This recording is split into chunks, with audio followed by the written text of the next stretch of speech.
Happy Monday, everybody, and welcome in to the Gramlich and McLean podcast. It was an interesting rivalry week. I mean, look, rivalry week always delivers. It was fun. It was interesting to watch. Some of the games were really good. But for the ACC, 3 of the ACC-SEC rivalries went the way of the SEC. So we'll get into all that, Eric McLean. How are you, my friend? I know you literally just hopped off a plane from Connecticut. KG, I'm okay. There's been better days that I've had. And it's not just like the Clemson thing. It's the UNC thing. It's the Louisville thing. It's all of it kind of compiling up here. Sam Hartman not breaking the record. I was pulling for my boy Sam.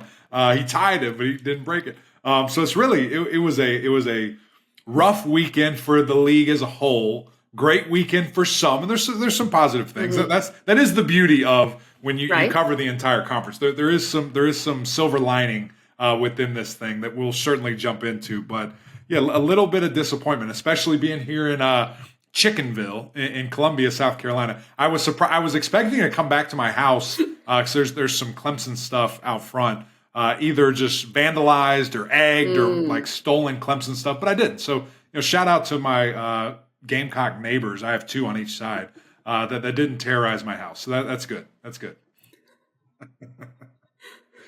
Wow. Just really classy. Just showing the class that they're known for. We love that. Mac, I have to tell you, first of all, I'm wearing this good UNC blazer. I love this blazer, but I can only wear it when I'm doing games that aren't UNC games. So I just finished calling a game from home. I'm wearing my orange. You're wearing your UNC. It's not good. It's not good. We are. Dang, Mac went there. Okay, speaking of the Clemson-Carolina game, I just want to tell you this story, and then we'll get into these games. I was at the game, and it was a picture-perfect day for football. Like, the weather couldn't get any better. And the game was really exciting. If you're just watching it as a viewer, I mean, it was a great game. So we're walking out of the stadium, and I look back at my husband, and obviously it was a shocking victory for South Carolina by many respects. Clemson had won 7 in a row. And I look back at him, and I say, I can't believe it. I can't believe it. And this kid is walking next to me as we're walking out of the stadium. He has on a Gamecock jersey. He's 9 years old is my guess. And he looks up at me in the most earnest fashion and goes, I can't believe it either. That's so sweet. And that's so sweet. I just looked down at him. My first thought was like, is this kid chirping me? But he was so earnest. And I just tapped him on the shoulder and I said, I'm happy for you, kid. Because he literally had not remembered. Sure. He had probably been going to a lot of these games as a kid. He had never remembered Carolina beating Clemson. So wherever that Shout kid out is, to that young I'm whippersnapper. Not happy for him, not excited for him, but congratulations, I guess. That's awesome. What a story. It was really funny because I thought I was about to be chirped at by this child, but no, he truly was just in shock and bewildered. So we're going to get into the Clemson game, of course. Let's go chronologically how these games happen. We'll start with the team in which the jacket I am wearing. North Carolina loses to NC State. NC State 30, UNC 27 in double overtime. This, to me, is the embodiment of a rivalry game. You have a team that is going to the ACC title and has so much to play for. You have a team that's had a really rough year, has had injuries, doesn't have as much to play for, but it's the rivalry. So it matters so much to both sides. And, I mean, the first thought here is college kickers, because obviously UNC misses 2 field goals. That could have changed the game. But the overarching theme here is UNC's offense is just not what it has been the last 2 weeks. And Ben Finley, the backup quarterback for NC State, the brother of Ryan Finley, made some plays. I was very impressed with him. When you looked at the stat sheet here after the game, that you would have said that Finley outdueled Drake May. Never in my life, especially again coming off of a loss. Thought the UNC would be super hyper focused. That guy understand the magnitude of the situation. He threw the ball 50 times, but just not the same. Not pushing the ball downfield. Guys still with a ton of drops. Just not what we're used to seeing from this UNC defense. 2 weeks in a row to finish the season. Not ideal as you head to Charlotte and expect to play a championship game. And then, of course, the ending. It's a weird thing because crazy. It seems like the times that this Carolina offense has stalled out the most has been in the red zone these last couple of days, where it's just like play calling is fascinating. And it's like we forgot and don't understand that everything happens so much faster. So there's this play action, there's this long draw, and then bam, guys are on top of you. You're trying to do different things where it's just not necessary to really do that. It's been baffling. Would have loved to see, Drake May kind of have that moment and really solidify himself. Now it's crazy. I don't want to go super overreaction, but it's like, now is he even going to get to New York? Because other guys having their moments when it really matters. Right. So still another data point that's coming up as they play in the championship game there. I still think he absolutely deserves it. I still think that he is the best quarterback. It sucks that he has these 2 games back to back where it's right on the top of everybody's mind, that recency bias. And again, we mentioned about the opportunity that everybody was watching this game. Not his best performance. So it's going to be something really interesting to follow from a holistic perspective, KG, what those guys and how do they vote? Do they get them to New York? Absolutely. They remember November. That's the saying, whether it comes to wins and losses or the Heisman conversation, and other guys are really having some big moments. If he beats Clemson and he balls out, I think that will definitely help. But it's not a foregone conclusion at this point. And Mac, credit to NC State. So their good. defense played lights out. Drake Thomas was everywhere. And we know this team's had a lot of injuries on both sides of the ball, so they're fighting through it. What did you think of Doran's? I thought their defense played in a way that encompassed Doran's comments about, frankly, how much he hates it's just, North Carolina. I cannot think of a better coach for a better fan base and a better team. Like it is just this perfect mesh it fits perfectly. Of blue collar, gritty, tough, chip on our shoulder. Even when there maybe isn't a chip on our shoulder, we're going to develop this against the world attitude. And it just fits perfectly. And you're right. That's exactly how the defense played. The big 4, for NC State with Wilson, Thomas, Ingle, Moore, those guys balled out. I mean, it was so impressive to really see all of them kind of have this last hurrah. I know there's a bowl game and, it is what it is. But that game, your rival, they're ranked to kill, any type of hope that they have to, go to a massive bowl. I guess they can still go to the Orange Bowl if they beat Clemson. But just to do that on their field, man, that's such an exclamation point on your career. And some of those guys, could come back, but I think they're all going to probably move on. And just it was cool to hear Coach after the game. I know he was fired up before it, but after the game, just all the emotion. And it was funny. Some people say, "Man, he's faking this and that." He loves those dudes. I mean, I've had many conversations, and you've been with me for some of those where we talk about these leaders. We talk about those linebackers in particular and what they mean to him and what they mean to this team, and just the passion, the love of his guys. I mean, it was on full display, and it was a cool moment for us to be able to kind of look in on that as he was doing that post-game interview. Doran and Mac are just both very different, and they get it done in different ways. Yeah. And I think you want to play for both of them in different ways. And so it's a fun dichotomy there between those two. It is. And there's nothing NC State wanted more than to spoil that for UNC. Yeah, and just one more thing on that defense, and maybe why did it look that way, or why did the outcome look that way? I think what's interesting to think about what NC State does is they have 3 guys up front. So normally you have 4. Traditionally, most people that's kind of how they play, and there's different windows that are open when there's 4 guys because there's less in the backfield. When you see what NC State's doing. There's so many people back there. They bring pressure selectively at times. And so those windows that you think, okay, this is what I'm going to expect. Oh, my gosh. Now all of a sudden there's somebody sitting right there. That made Drake kind of double clutch, made him really settle down. And then it was too late. There was pressure. He had to move out. He had to move on to something else or try to force it into a really tight window while you saw that accuracy kind of dip from what we've seen from him recently. So just a really good plan of attack, by NC State there. Will be interesting to see how does Clemson take what Georgia Tech and what NC State did these last 2 weeks and try to implement that for themselves.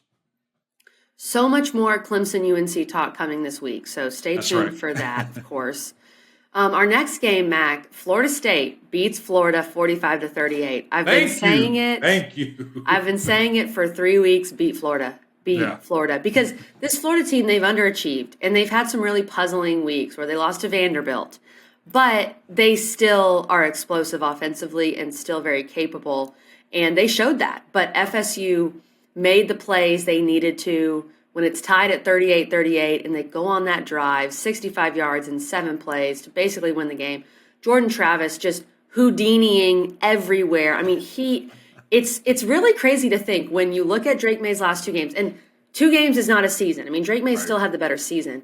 But you look at Jordan Travis and what he's doing, it becomes kind of a hard decision to pick between those 2 guys because Jordan Travis has just been so special. Yeah. And you know what's crazy is, so I'm not sure when these come out, but we had to vote. Today's Sunday. We're recording this on Sunday.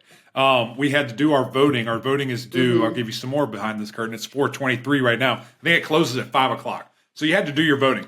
There was a little bit of hesitation, KG, with me in the number 1 quarterback for just a second, because I mean, it shouldn't matter. It shouldn't matter how you finish the season. It should matter when you're playing for more opportunity and bigger things, and when your team needs you, this and that. But also, Jordan, didn't perform at his best against those 3 ranked teams that they played. So ultimately, Drake was my first team quarterback. Jordan Travis was my second team quarterback. And it's going to be fascinating. If Jordan comes back, which I hope it's not even a decision. I hope it's like, yes, I'm doing it. Because, man, it could be a special year for him and for FSU next season. But that running attack's pretty special, too, the way that they're running the football right now.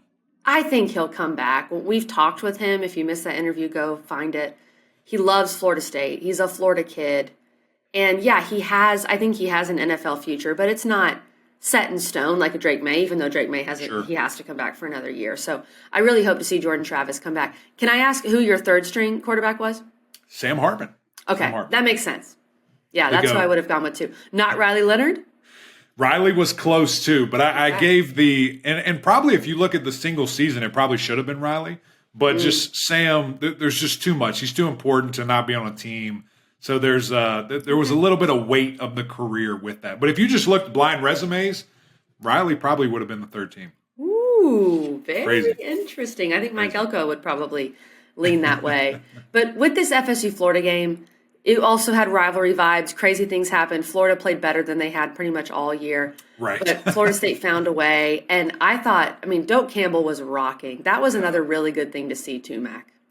And no question about it. I mean, that game would have been so fun to be at, to have a presence at, because it was going absolutely crazy. They stormed the field afterwards, which I was kind of like, that's lame. They're 6-6, but it's cool. They've been through a lot. You've been through a lot. You deserve. There was a lot of frustration in that rushing the field. A big release there, if you will. So just really the way they fought tooth and nail and kind of let Florida creep back into it in the 4th quarter, where it was just domination for a long time there in the second half. But love the effort holistically and love the momentum that FSU is riding right now. One thing that's going to be interesting is this bowl game that they're going to go to. It's going to be probably the second best bowl game. I would imagine if Clemson wins, they're going to the Orange Bowl. UNC would then probably in the rankings fall behind FSU. So FSU will probably get the nod for the second tier bowl. If that's against another SEC team, maybe LSU, that'd be fun to see that rematch. Or a Big Ten team, man, you've got a big opportunity to close out this season and go into next season with all kinds of juice, all kinds of momentum, finish maybe in the top 12, which would be fantastic. So you're looking at it like a top 10 preseason team going into 2023, which, man, the ACC, Clemson, everybody needs that big time. For sure. I can't wait for that bowl game. And it's a situation where, and we don't see this as much in college football anymore, but where a bowl game really matters to a program. And I think that's what you're going to see with Florida State. Mac, this next game we must discuss. South Carolina beats Clemson 31-30. Beats them for the first time since 2014. And so many things we could talk about here. We could do a whole podcast on this game. Easily. The fumbles were costly. Clemson has had costly fumbles all season. We talked about it. We told you. I brought it up many times last week, and the fumbles were truly – if Antonio Williams doesn't fumble, which Antonio Williams played great besides that, it's not all on him, but you feel like you probably get in field goal range and you have a chance to win a game that you maybe had no business winning. You went through and watched this whole game, Mac. I want your thoughts. I'm just going to give you this stat that I found. Uh-oh. DJU in the second half. And I think you were breaking this down in the second half too. I believe I'm right on this. 3 for 16 passing the ball, all 3 completions, which that's not right, being behind the line of scrimmage. That's because he had the big Bo Collins play. But DJU passing the ball and the quarterback play was just not good enough. It's so hard every week, Mac, to overcome that kind of QB play. Yeah, and there's no man. The way to be gentle about it. It was bad. I mean, it was bad quarterback play, but it was worse wide receiver play. Yeah, which is crazy, and which I don't think a lot of people want to hear or Correct. a lot of people are understanding. I went through every play, like you said, and I told you guys this last week. When there's these games that happen that you don't expect or maybe don't understand, I go through and watch it play by play, offense and defense, and literally see what happened on every single snap. So, in particularly, I was very interested in the quarterback play, in DJ's play, and this is how I broke it down with looking at literally every single throw. There were 7 good passes out of the 29. There were 7 good passes. In the whole game. There were 5 in the whole game. There were 5 what I deemed as bad passes. That's an overthrow, that's late, something of that nature where it's like uncatchable. So there were 5 bad passes. There were 5 drops, which is crazy. And game-changing drops. You're talking about really massive plays, third downs, keeping the drives alive. There were 5 pressures that DJ either got hit or was in his face that made him sail the ball or have to dirt it or something of that nature. There were 5 plays where the defense got their hand on the football. So really good job by South Carolina playing man-to-man and really making it difficult for Clemson. And then there were 2 MAs where one was a bad route. The guy it didn't look like he knew what he was doing. And the second was a wide receiver ran into another wide receiver and the ball hit both of them. It was very strange to see that. So, really, when you break it down, it's not quite as bad as you think, but the stat, it's undeniable. It's undeniable that something could have happened. There's a change that probably should have happened, but ultimately didn't. All that to say, if you just hand the ball off to Will Shipley 5, 6 more times, you probably win the football game, which is crazy to me because I mean, they were using him in different creative ways. Just hit him the ball. Anything. Yeah, and here's probably the most glaring stat that it was such a bad combination, KG, and I'll read off my grades here in a second too, because again, we could literally talk about this game for probably hours, not just an hour. When it was 28-30, Clemson has the lead, probably the most critical time of the football game. Will Shipley, that point on, touched the ball 3 times. At that moment, he had 133 total yards. He was averaging 9.5 yards a touch. Like a first down. Every time he touches it, almost. It's a first down. 14 plays were ran at that moment. He got 3 of them. And to me, that's coaching. That's understanding where your quarterback is, who at that moment was like 7 of 27. Why do you think you need to throw the ball? It was really weird to me to see the decision that was made there in not getting it. And I don't know, maybe there was an injury. Maybe there was something I don't know about. But it didn't look like it because he was in for all of those and just only touched the ball 3 times. So really, really weird to me, KG. Special teams was horrific from Clemson. I thought that was a F-. I mean, whatever is the worst grade you could possibly give something with the massive punt return that changed the game, the 2 fumbles on special teams, and then punting. I mean, Clemson started from the 1-yard line, the 2-yard line twice, the 4-yard line, and the 7 maybe.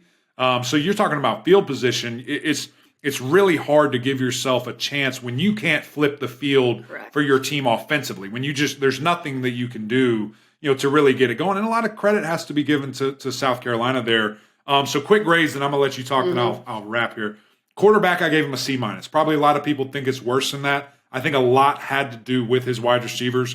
Wide receivers, I gave a D. Running backs, A. Offensive line, B-. Defensive line, B. Linebackers, C+, DBs. I said D. It probably should be an F. Those guys really just weren't able to make any type of play on the football. And Spencer Rattler was able to take every opportunity and advantage of that. And what about special teams? What grade did you give them? F-.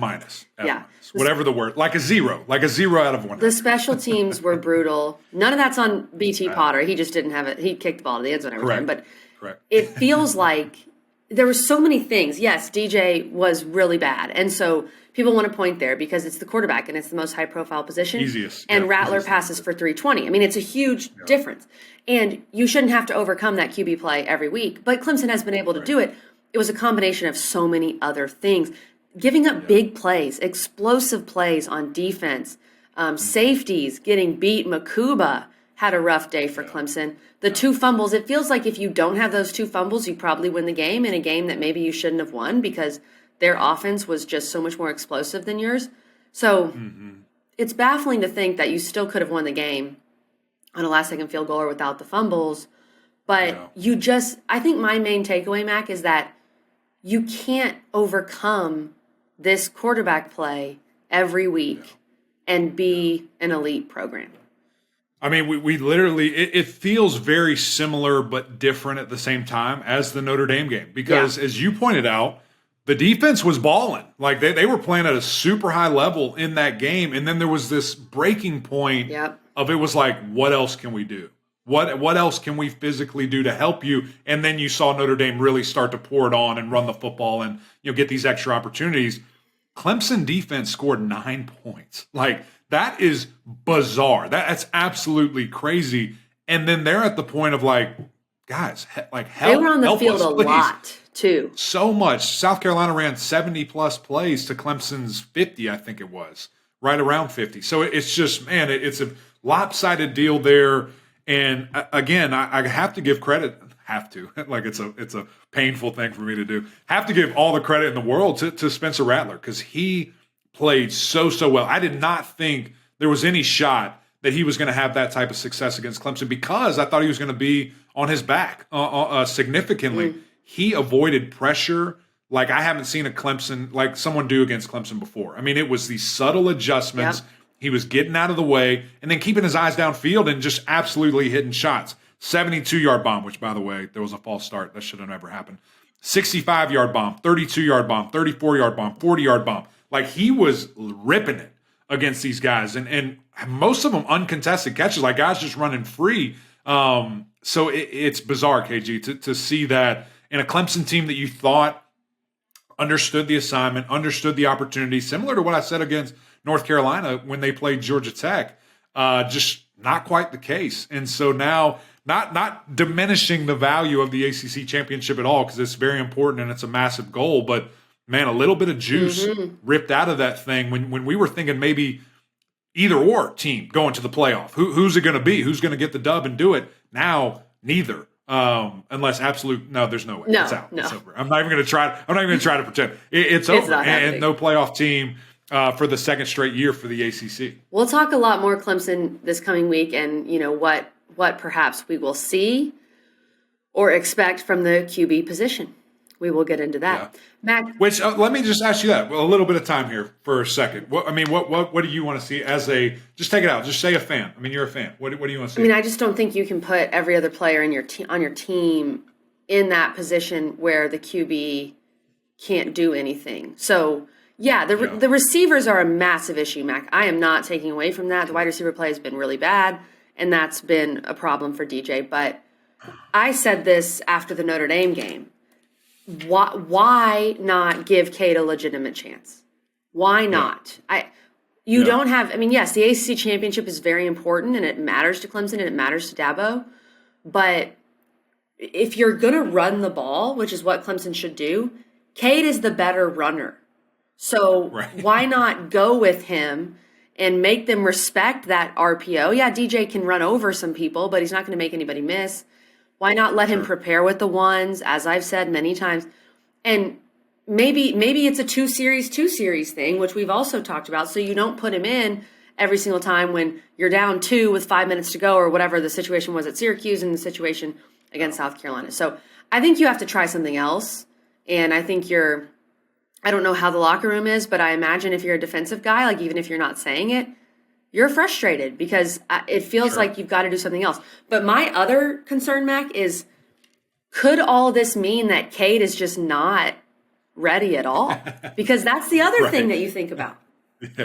Yeah, and that's the piece that we obviously have zero insight and would love to, because it would be easier to sit here and sound a little smarter about the situation and maybe make a more educated thing about what I'm about to say here. But I would give the keys to Cade until proven that he can't do it. Like he would be my starter going into even when today. You have an ACC title on the line.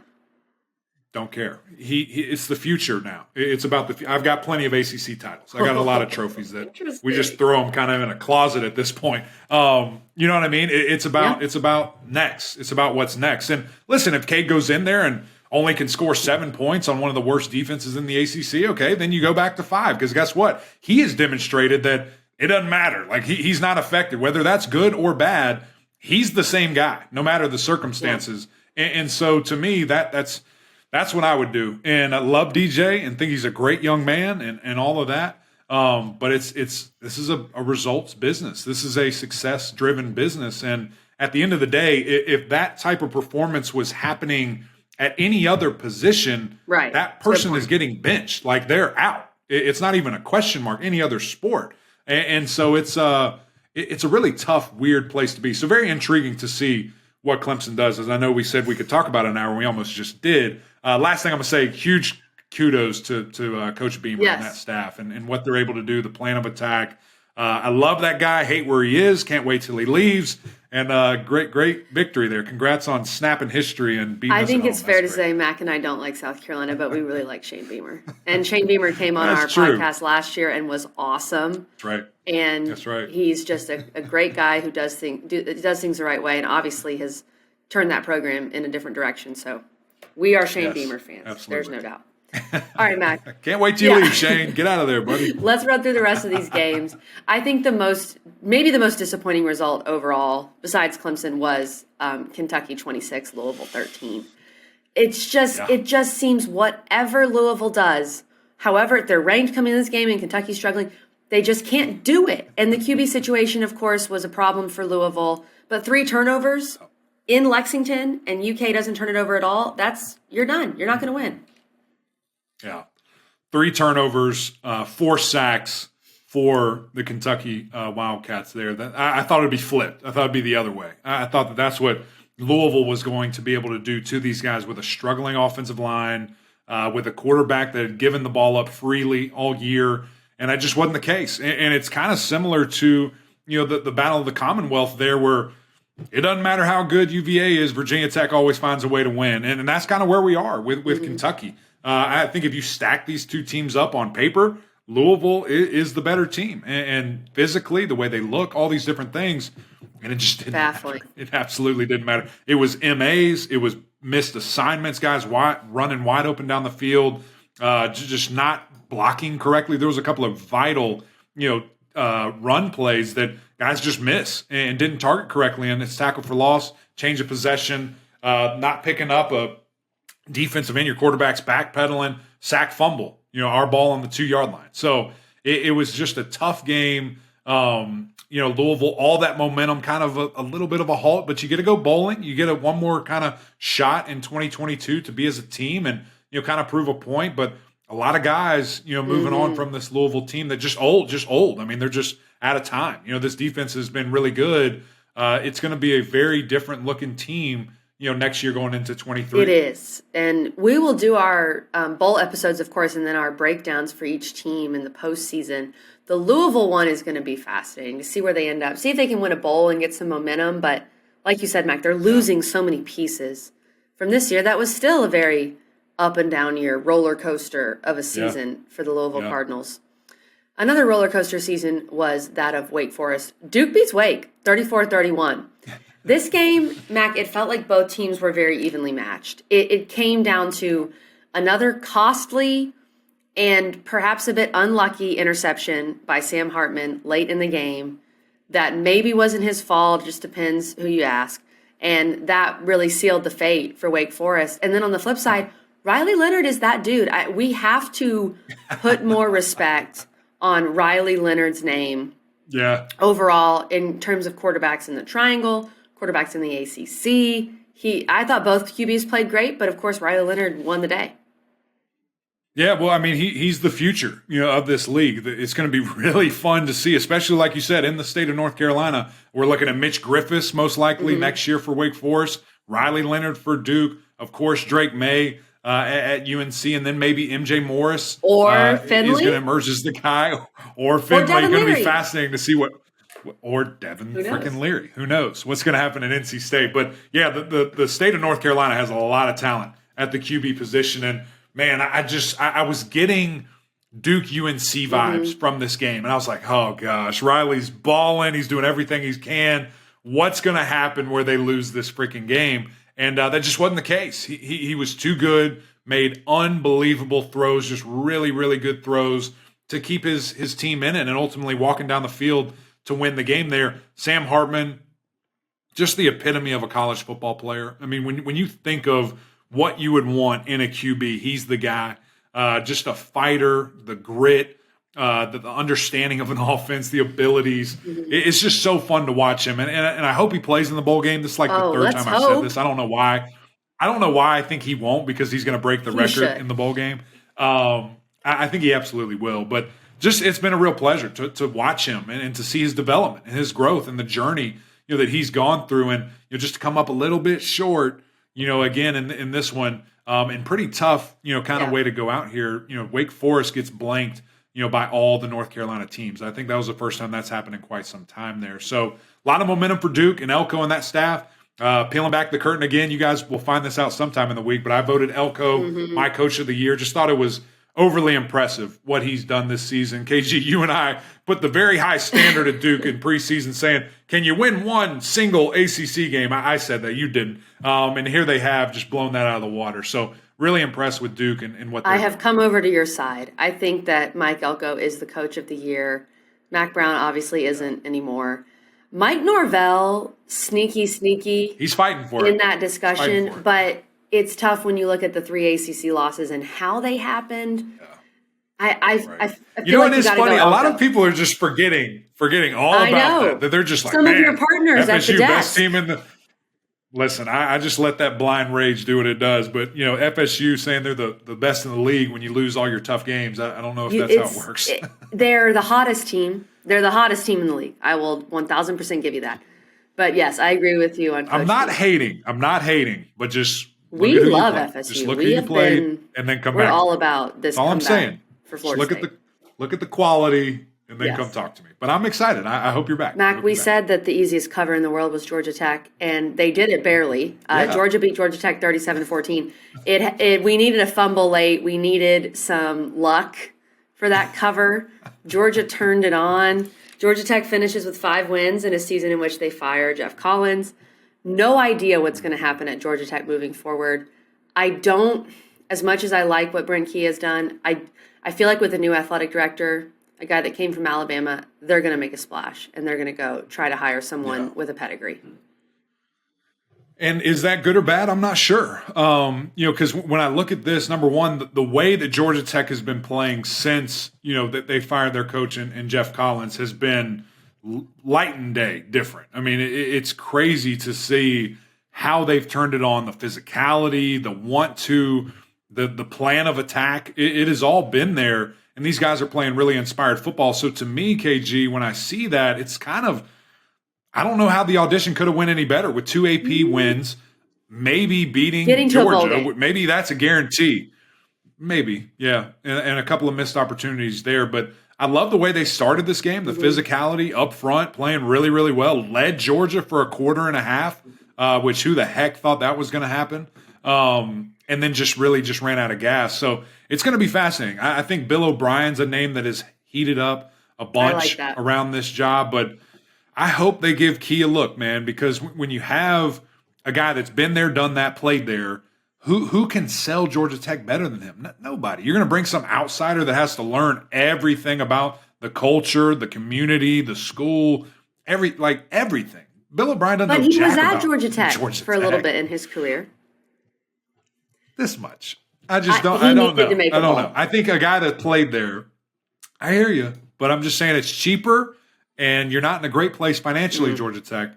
Just think about it. The last thing we need is all this penny pinching. Syracuse found a way. After losing 5 straight, they beat Boston College 32-23, and it didn't always look that way. They scored 26 straight points to find a way in the fourth quarter. Because Zay Flowers is still that dude. Sean Tucker and Zay Flowers both showed out. Zay Flowers ends an incredible career. Could have opted out of this season at some point. Some players would have. He probably never even thought about it because he's Zay Flowers. BC had the 2 costly fumbles. But you know what BC did do, Mac? They covered. What's that? Yeah, it's unbelievable. It was such a lucky cover at the end, too. But that's my specialty. Lucky, undeserving covers. You're a lucky, undeserving covers. That's a great way to point it out. It was good to see this offense for a quarter be what I thought they were going to be for the entire year from Syracuse. I mean, just to see Schrader operating at a high level. Sean Tucker got 20 rushes. I mean, that's crazy. When's the last time that happened? It was fun to see him involved there. But yeah, you're absolutely right. To not go 6-0 and then 0-6, I'm proud of Cuse. Got a little momentum. Another team going to be interesting to see who plays in the game, who doesn't in this freaking world that we live in. I absolutely hate it. But here we are. And Zay Flowers, give him his flowers. EJ said that punny joke. I just stole it from him. Just a really, really fascinating prospect. I think he's a guy that this offseason is going to be tremendous for him. Combine season. He's going to the Shrine Bowl, which I think's a mistake. I heard he was invited to the Senior Bowl and he turned it down. I'm not sure if that's a good idea. But I think he's a guy that's really going to play up the boards, fly up them with his results there. And man, he had such a great year, record-setting year. You know, one of the best ever, maybe the best ever offensive player to go to beat Boston and College. Just a great guy to talk to as well. Love whenever we got to chat with Zay Flowers. Our final game here, Matt. Pitt destroys Miami 42-16. Miami. It should have been way worse. It should have been so much worse. Cristobal has a huge task ahead of him. I heard someone in the post-game interview brought up the portal, and he said the portal's a two-way street, meaning perhaps he doesn't want some of these guys back. Oh, no, listen to this. This. I'm glad you brought that up because I was wondering if you heard this or not. He literally is doing this interview and says, yeah, we're going to have some really tough conversations. We need to be very transparent. There's not going to be a lot of guys invited back. And I'm just Can you technically do that? Like, are we purged? Are we? Yeah, you can get rid of everybody. Technically, you're not supposed to do that. What's going to happen? But the rules don't matter anymore. I don't know. It's going to be fascinating. You know, it's funny. We're watching the game and a guy like makes a bad play or a good play, and we're like, well, that guy's not invited back. We know that for sure. It's going to be interesting. Oh, yeah. It's going to be fascinating this offseason for Miami because a lot of talk, not a lot of walk. I don't know what the expectation is going to be. I guess if you make some noise and go get some really big names, kind of like USC, I mean, just go buy a team. I mean, that's exactly what they did. True. Bought a coach, bought a team, and they're walking into the college football playoff. I mean, why not? In this world, you got all that money. Let's see it. But with SC, you had the Caleb Williams and Lincoln Riley were kind of a package deal. So where do you get your quarterback? That's what's going to be really interesting at Miami. Does TVD come back? Can he get healthy? Who knows? But the flip side of this, Mac, is that Pitt finishes very strongly at 8-4, and Izzy Abanikanda finishes the regular season with 1,431 yards and 20 touchdowns. What a monster. Pretty good.